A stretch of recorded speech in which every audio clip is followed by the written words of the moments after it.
Selamat pagi semuanya. Pagi, Pak. Selamat pagi.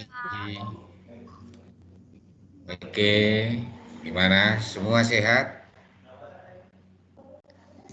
Sehat, Pak. Oke, terakhir topik kita apa materinya ya?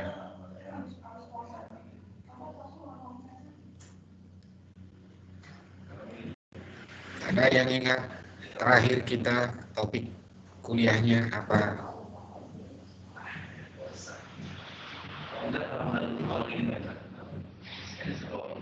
Halo.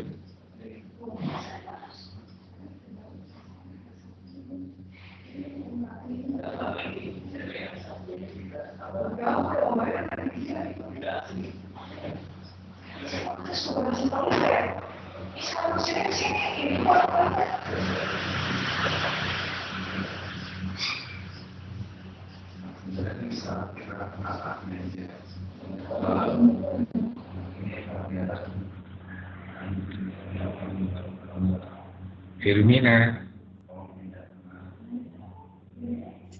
Ya, Pak. Firmina.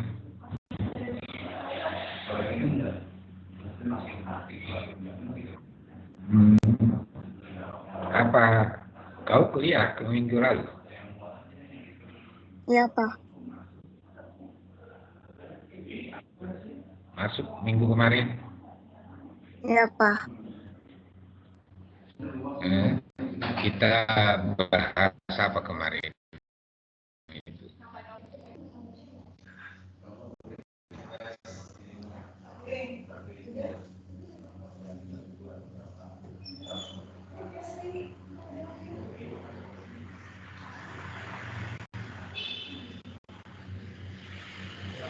Gak ingat judulnya aja.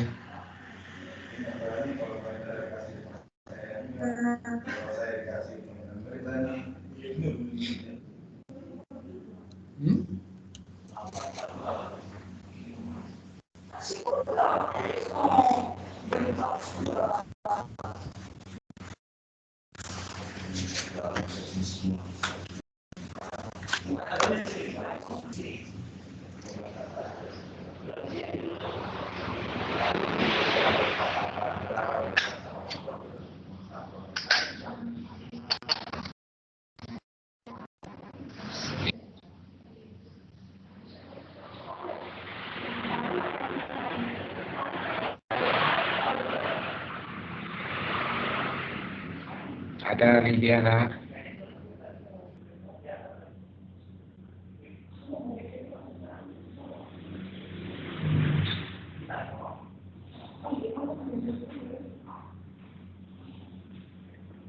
Halo.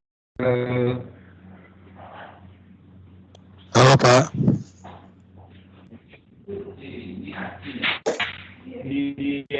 Ada Lidiana.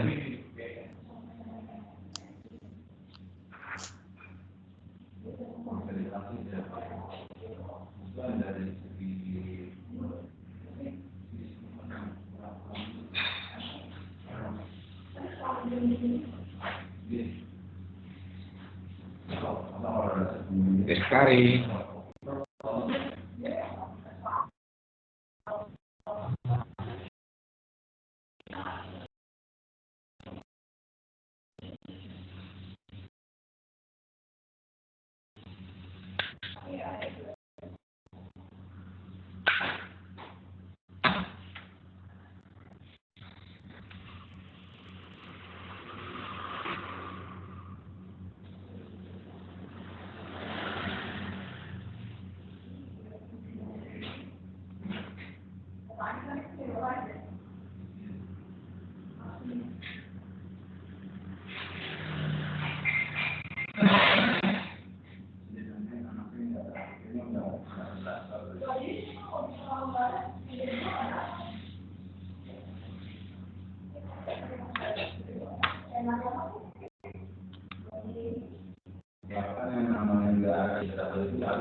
Ada ya? Sudah materinya muncul di monitornya? Belum Pak. Halo. Belum, Pak. Belum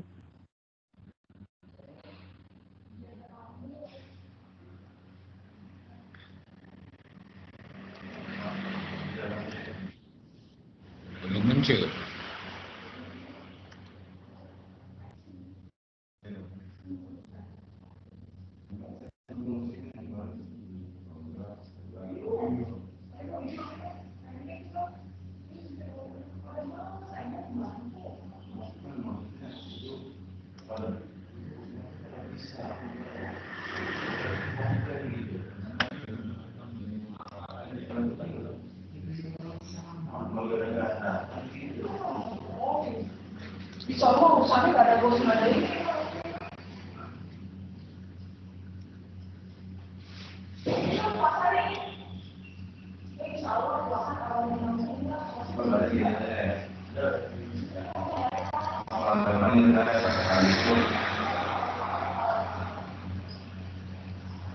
Gimana muncul materinya?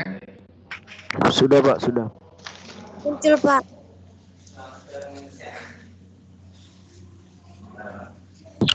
Sudah Pak, sudah kelihatan. Udah.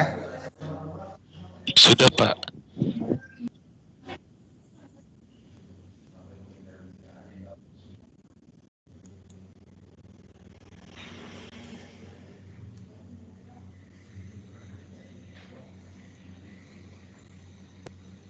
Udah materinya muncul. Sudah, Pak. Halo. Sudah. Sudah, Pak. Semua. Sudah, Pak. Sudah kelihatan Pak.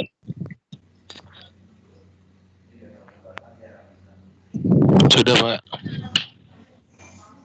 Oke, kita akan bahas tentang teori tingkah laku konsumen ya. Kita sudah bicarakan tentang konsep dasar daripada teori permintaan ya.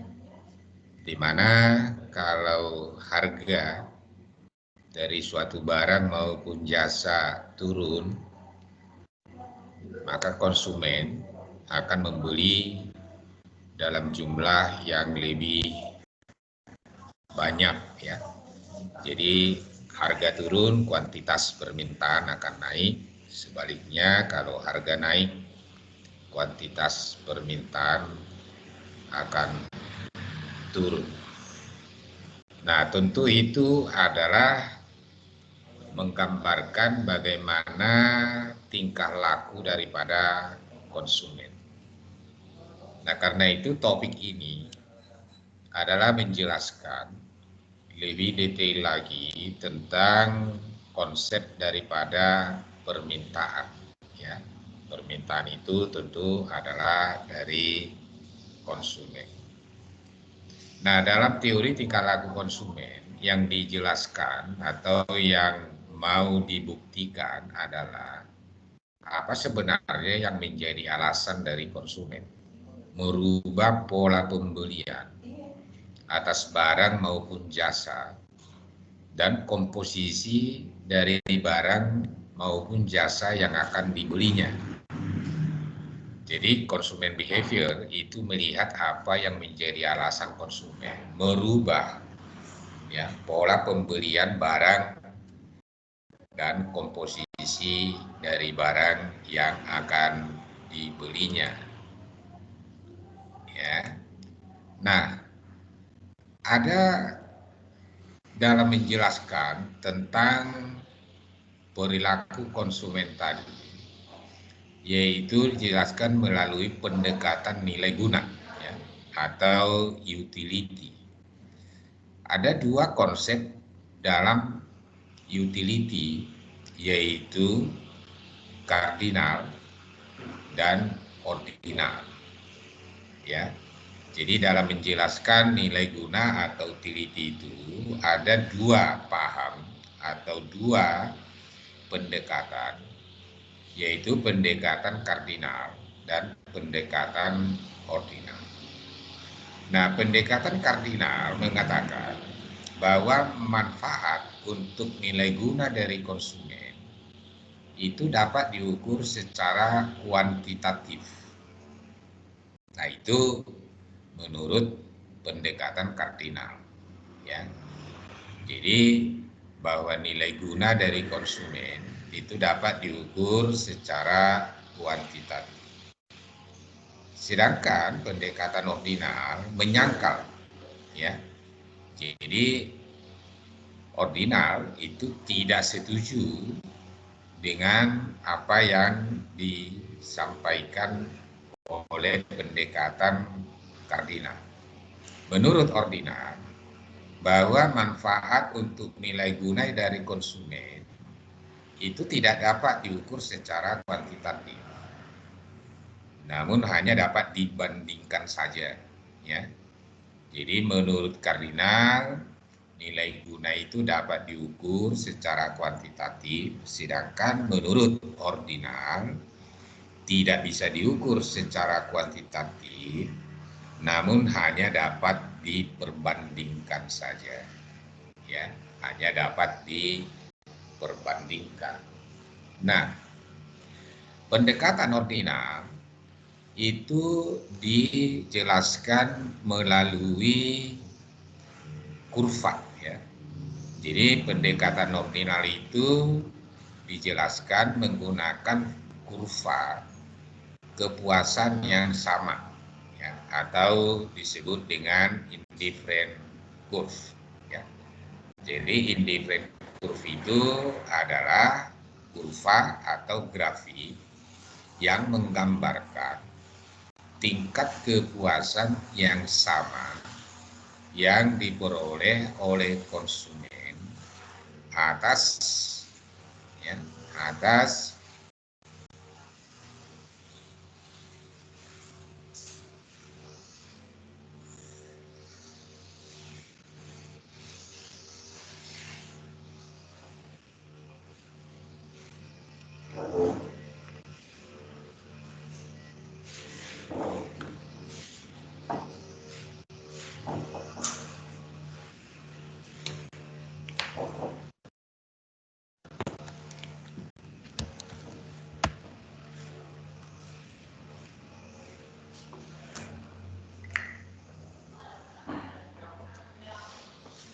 Kenapa Pak Agus? Ya. Ini yang roll apa Pak? Roll. Roll.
Halo.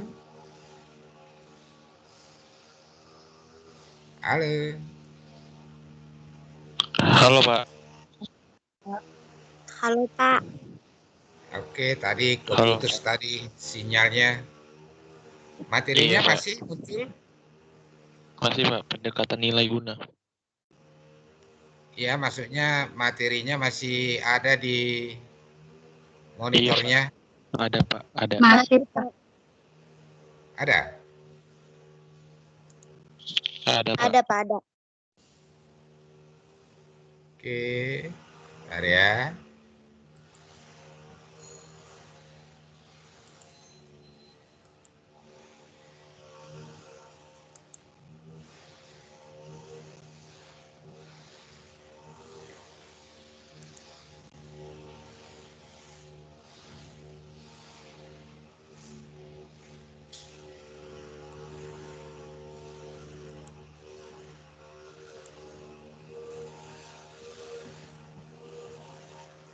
Oke, ada ya materinya ya.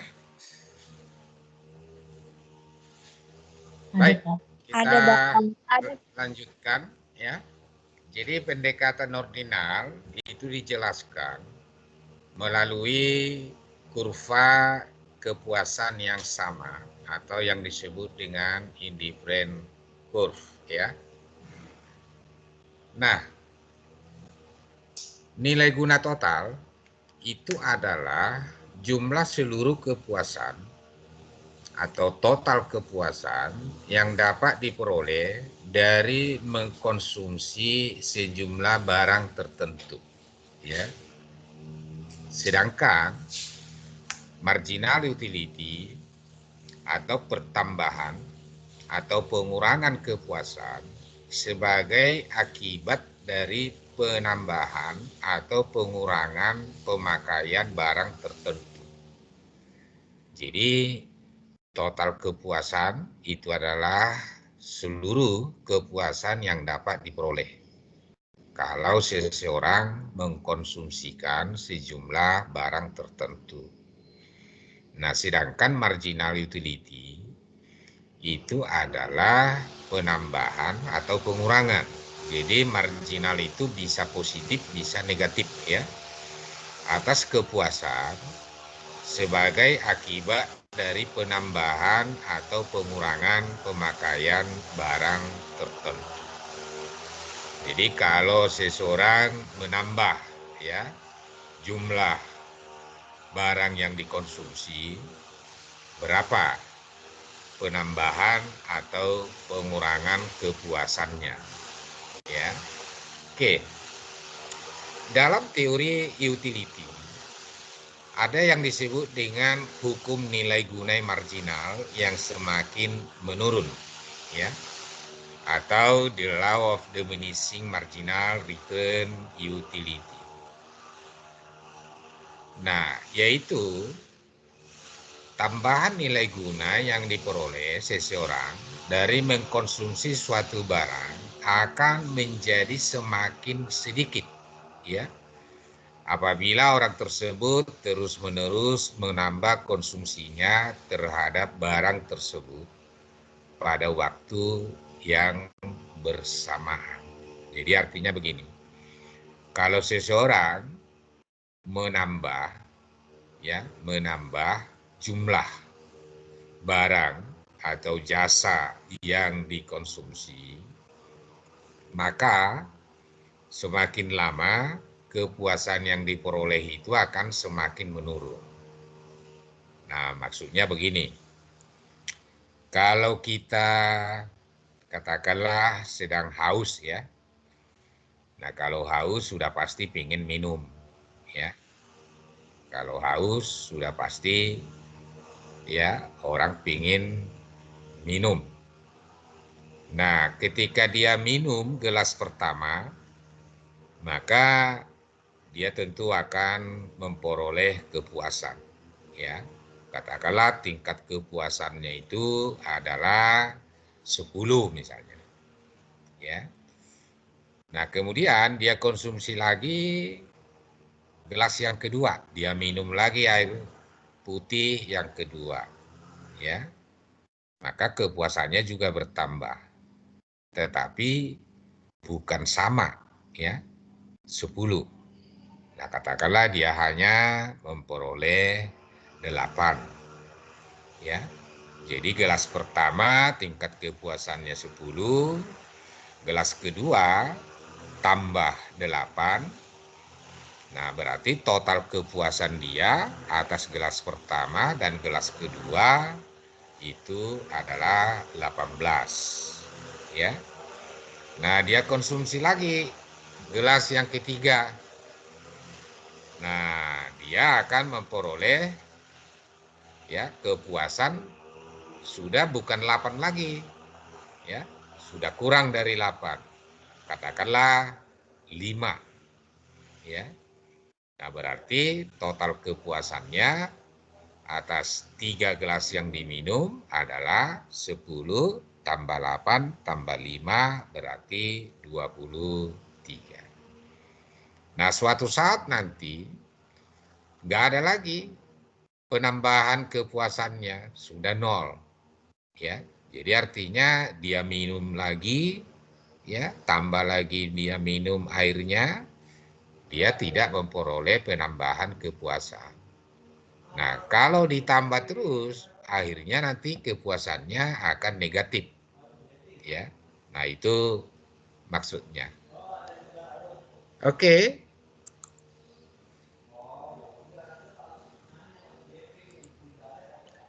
Nah, nah itu disebut dengan hukum nilai guna marginal yang semakin menurun. Oke, dengar semuanya? Halo. Dengar, Pak. Dengar. Dengar ya. Oke. Nah, kalau kita gambarkan bagaimana total utility dan marginal utility atau total kepuasan dan kepuasan marginal. Nah, itu kurvanya digambarkan demikian, ya. Ini digambarkan demikian. Jadi sumbu horizontalnya menggambarkan kuantitas dari barang yang dikonsumsi, sedangkan sumbu vertikalnya itu menggambarkan total utility dan marginal utility-nya.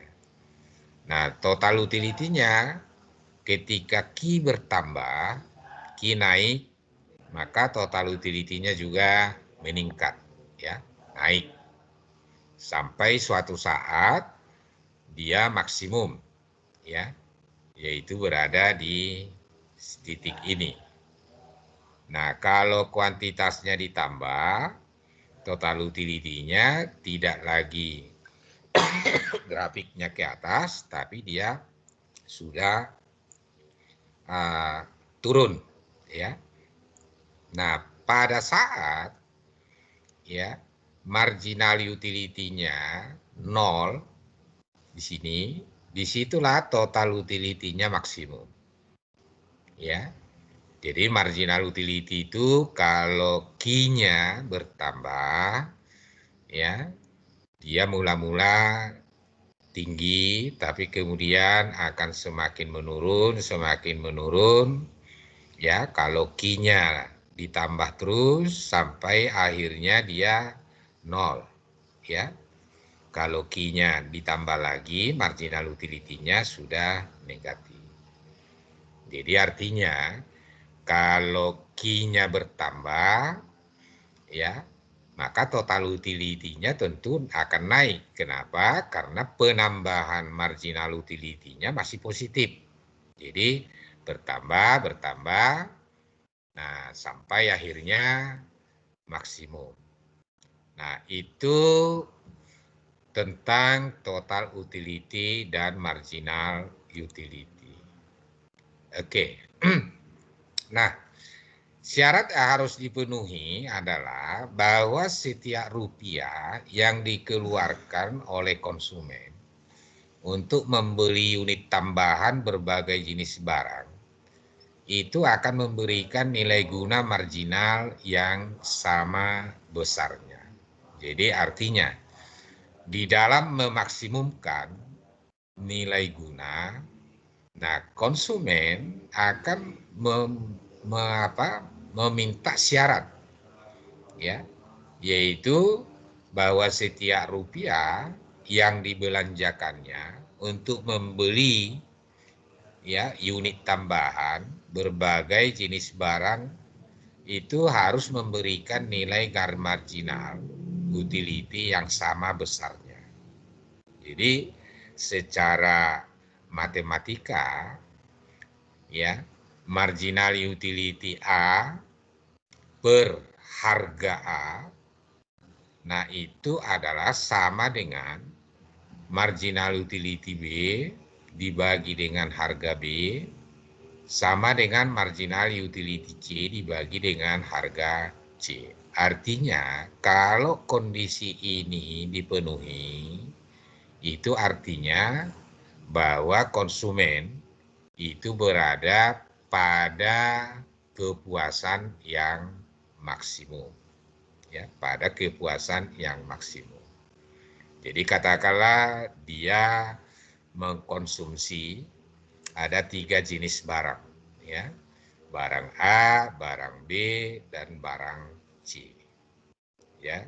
Pada saat kapan dia berada pada kepuasan yang maksimum atau nilai guna yang maksimum, yaitu adalah bahwa setiap rupiah yang dikeluarkan untuk membeli unit tambahan dari berbagai jenis barang, ya, memiliki nilai guna marginal yang sama besarnya, ya, atau dengan kata lain yaitu bahwa surplus konsumen, nah itu atau disebut dengan surplus permintaan.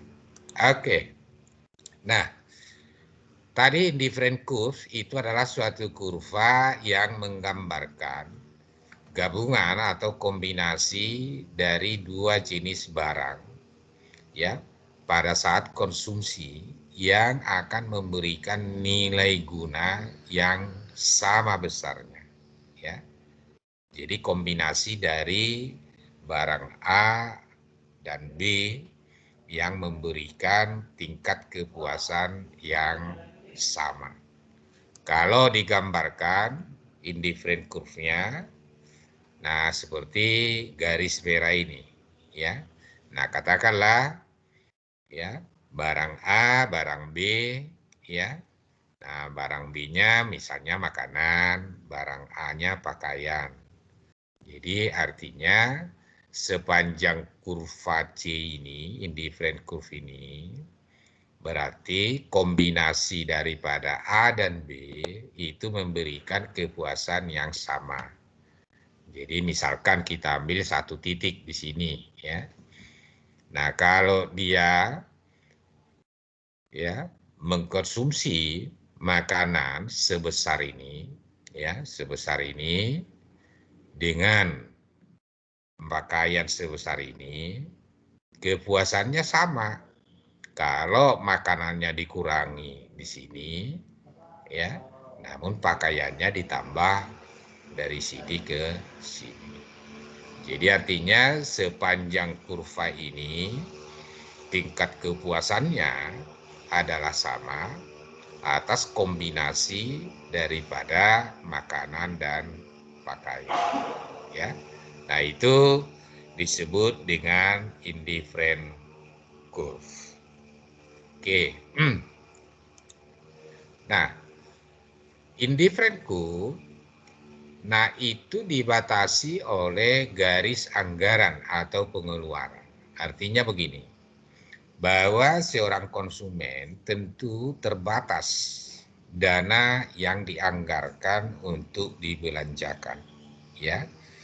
Jadi tergantung kepada seberapa besar pendapatannya dan seberapa besar dari pendapatan itu yang dialokasikan untuk kebutuhan konsumsinya.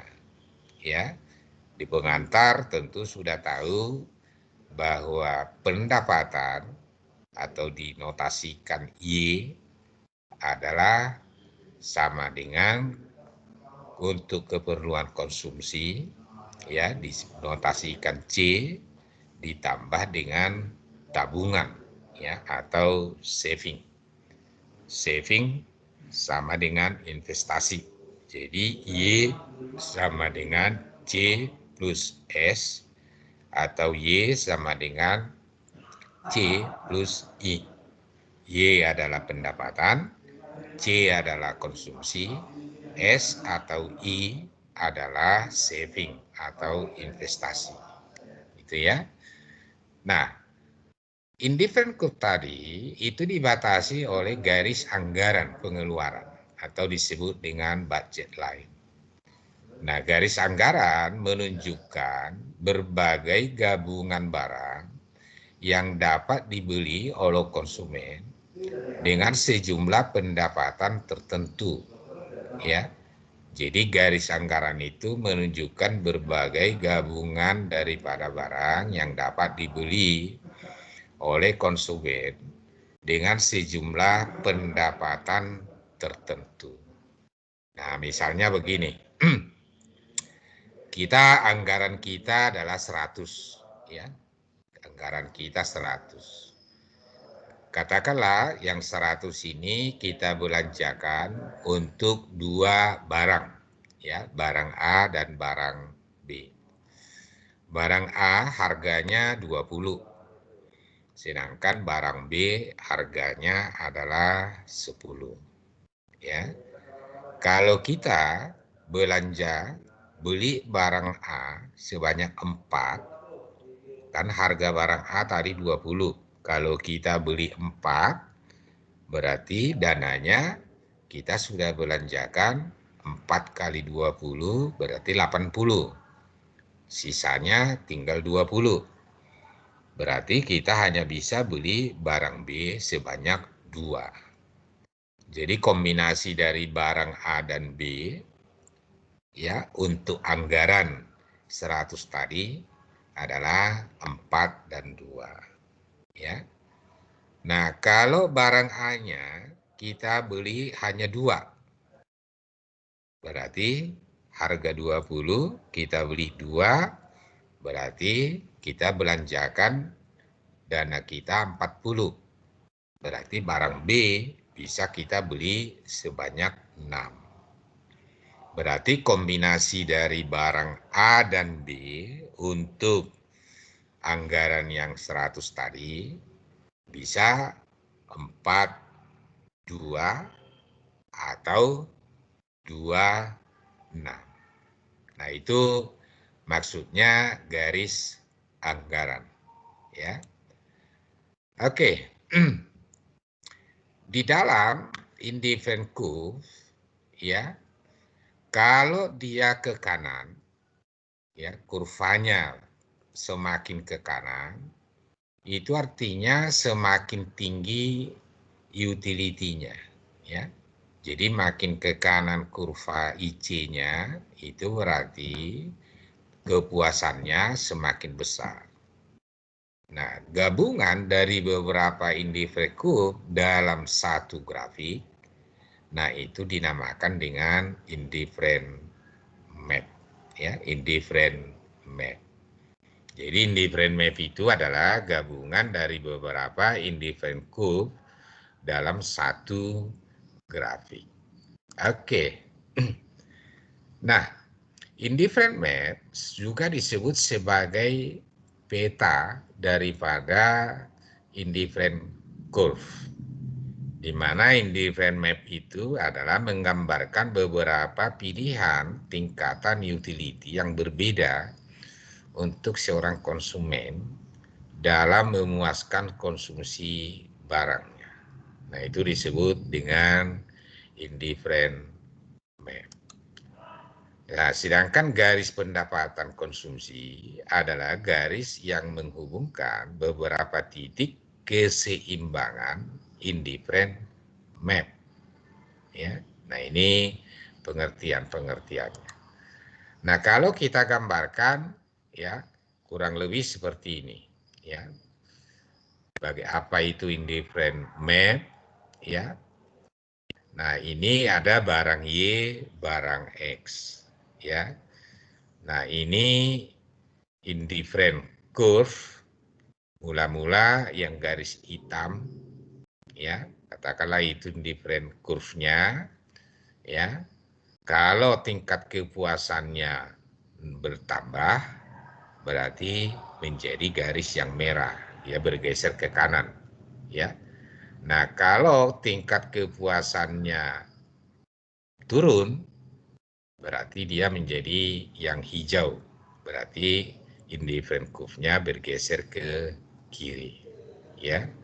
Jadi ini adalah contoh apa yang disebut dengan indifferent map. Ya. Oke.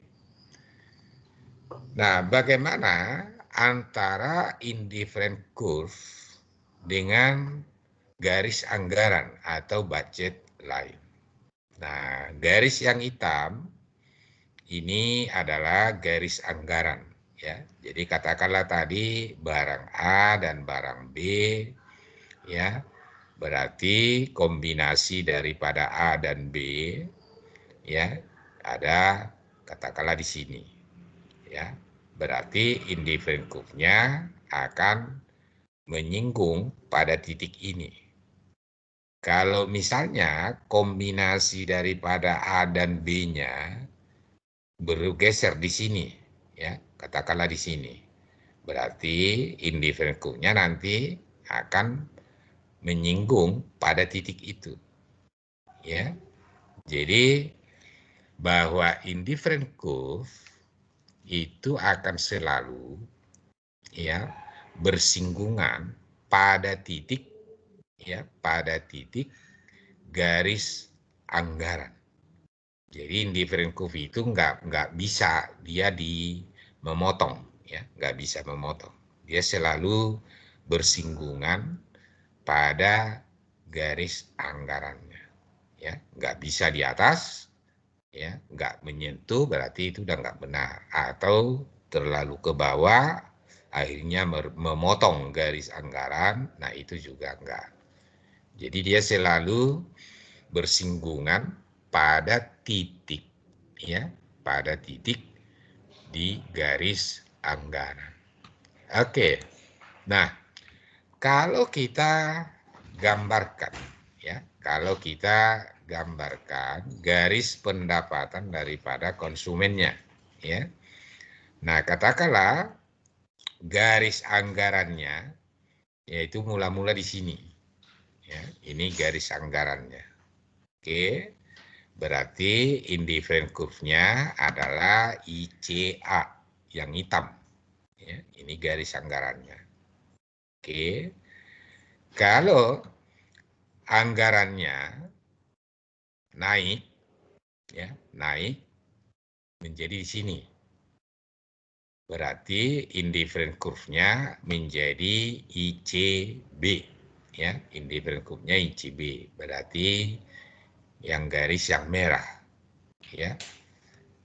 Atau kalau anggarannya turun, jadi dari sini turun ke sini, berarti indifferent curve-nya adalah garis yang hijau di sini. Ya. Nah, kalau kita hubungkan titik-titik, ya, titik-titik di mana garis anggaran bersinggungan dengan indifferent curve, ya berarti inilah garis yang biru. Nah, itulah yang disebut dengan garis pendapatan konsumsi, ya, garis pendapatan konsumsi. Jadi sekali lagi, misalkan garis anggaran mula-mula adalah ini, ya, berarti indifferent curve-nya adalah ICA. Dia akan bersinggungan di sini. Kalau misalnya garis anggarannya turun, berarti indifferent curve-nya adalah yang hijau ini. Dia bersinggungan di titik ini. Atau kalau garis anggarannya naik, ya, berarti indifferent curve-nya adalah menjadi garis yang merah. Ya. Maka kita hubungkan titik-titik singgung antara garis anggaran dengan indifferent curve, maka itulah yang disebut dengan garis pendapatan konsumsi. Ya. Oke. Nah, membentuk kurva demand dengan indifferent curve. Jadi indifferent curve yang memberikan beberapa tingkatan utility. Nah, itu dapat membentuk kurva permintaan pada masing-masing indifferent curve yang paling memenuhi kebutuhan daripada konsumennya. Ya. Nah, itu jadi sekali lagi bahwa kurva permintaan, ya, kurva permintaan, nah itu sesungguhnya dijelaskan melalui pendekatan indifferent curve. Ya, tadi kita bicara tentang konsumen behavior, ya, tentang perilaku daripada konsumennya. Nah, di dalam teori permintaan kita sudah bicarakan kalau harga naik, jumlah permintaan akan turun. Atau kalau harga turun, jumlah permintaan akan naik. Ya, oke. Nah, bagaimana pembentukan daripada kurva permintaan itu? Ya, bagaimana membentuk kurva permintaan. Nah, katakanlah begini. Ini harga P, ini Q, ya. Nah, sekarang garis anggaran katakanlah mula-mula itu adalah di sini, ya. Jadi ini garis anggaran pertama, ya. Garis anggaran pertama. Maka indifferent curve-nya adalah yang ICA, ya, ICA. Nah, sekarang kalau harga turun, ya, jadi harganya turun, berarti garis anggarannya untuk Q ini tentu dia akan bergeser di sini, ya, dia di sini. Oke. Nah, kalau harganya di sini turun, oke, berarti dia akan bisa beli lebih banyak di sini, ya. Maka indifferent curve-nya menjadi ICB, ya, dia di sini. Nah, kalau harganya turun lagi, berarti dia bisa beli lebih banyak lagi di sini, ya. Jadi katakanlah ini kombinasi daripada P dan Q. Jadi harga P-nya tetap, sedangkan harga Q-nya yang turun ya. Berarti kalau harganya turun, berarti dia bisa lebih besar lagi. Berarti ini garis anggarannya adalah IS3 ya. Sedangkan indifferent curve-nya adalah ICC ya. Berarti yang ini. Nah, sekarang kalau kita hubungkan titik-titik singgung antara indifferent curve dengan garis anggarannya ya. Tadi di sini ya titik singgung antara ICA dengan IS1. Titik singgung antara ICB dengan IS2 adalah di sini. Titik singgung antara ICC dengan IS3 di sini. Kalau kita hubungkan ya, titik-titik singgung tadi itulah garis yang merah ya. Garis yang merah. Berarti itulah yang kita sebut dengan kurva permintaan. Ya, di mana kalau harga turun ya, kuantitas permintaannya akan naik. Ya, harga turun, kuantitas permintaannya akan naik. Ya. Sebaliknya, kalau harga naik, kuantitas permintaannya akan turun. Nah, jadi bagaimana menjelaskan, membentuk kurva permintaan dengan sifat turun dari kiri atas ke kanan bawah, ya, yang mana itu berarti ya bahwa harga turun, kuantitas permintaan naik, atau harga naik, kuantitas permintaan akan naik, turun. Itu hukum permintaannya. Dan itu adalah bagaimana gambaran daripada perilaku konsumen. Oke, baik. Nah, tadi di pertama kita bicara tentang tingkah laku daripada konsumen. Ya, di mana dalam teori tingkah laku konsumen dijelaskan apa yang menjadi alasan konsumen dalam merubah pola pembelian barang dan komposisi dari barang yang dibelinya.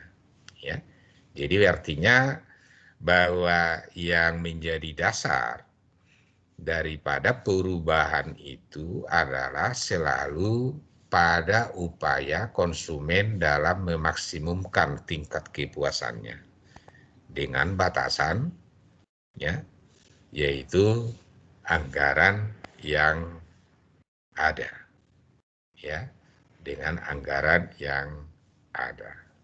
Nah, itu yang kita sampaikan di dalam teori tingkah laku konsumen ya.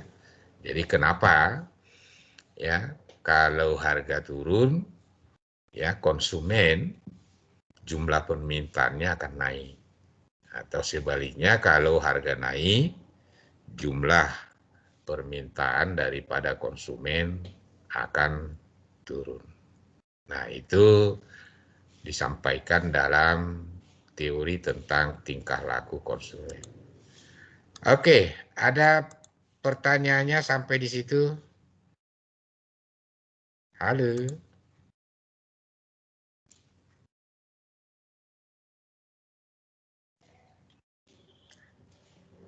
Halo. Gimana? Tidak ada, Pak. Ada pertanyaannya? Tidak ada, Pak. Enggak ada? Oke, kalau tidak ada, kita akan akhiri. Nanti materinya saya upload. Gimana? Minggu depan kita UTS ya? Oke, Pak. Oke ya? Iya, Pak. Oke, minggu depan kita akan UTS ya. Jadi hari Kamis minggu depan kita UTS. Nanti materi handout, materi kuliahnya silakan dilihat di file Teams-nya di materi kelas. Oke semuanya? Ya? Iya, Terima Pak. kasih. Iya, Pak. Oke, terima Terima kasih, kasih sudah mengikuti perkuliahannya hari ini. Terima kasih, Pak. Sampai Terima kasih, kita ketemu Kamis depan dalam ujian tengah semester. Baik, Oke. Pak. Terima kasih, Baik, Pak. Pak. Terima kasih, Pak. Yuk, oke.